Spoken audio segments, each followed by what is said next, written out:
விமானம் கீழே இறங்குனதற்கான தடயமே அந்த இடத்துல கிடைக்கலையாம்.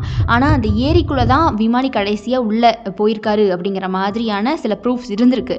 இருந்தாலும் கூட அந்த இடத்துக்குள்ளே போன மாதிரியான தடயம் யாருக்கும் கிடைக்கல. திரும்ப முடியாத அளவுக்கு இதில் என்ன மர்மம் இருக்குது அப்படின்னு கேட்டிங்கன்னா, ஏன் இந்த ஏரிக்குள்ளே போயிட்டு யாரும் வரமாட்டாங்க, உள்ளே போய் பார்க்கலாமே, அப்படி இந்த ஏரிக்குள்ளே என்னதான் இருக்குன்னு உள்ளே இறங்கி பார்த்துட்டா தெரிஞ்சிடும் அப்படின்னு நீங்கள் நினைப்பீங்க. அங்கே தான் ட்விஸ்டே இருக்குது. இந்த ஏரிக்குள்ளே போன யாருமே இது வரைக்கும் திரும்பி வந்ததே இல்லையா. அதனால தான் இந்த ஏரிக்கு பேரே திரும்பி வர முடியாத ஏரி அப்படின்னு வச்சிருக்கிறாங்க. பேரில் தான் ட்விஸ்டே. இதே மாதிரி வேறு ஒரு நிகழ்வையும் சொல்கிறாங்க.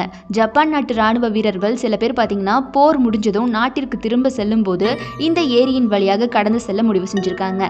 இப்படியாக சென்ற ஒரு கூட்டமே காணாமல் போயிருக்கு. அவங்க இந்த ஏரி வழியாக கடந்து செல்லும்போது மாயமாக மறைஞ்சு போயிட்டாங்க.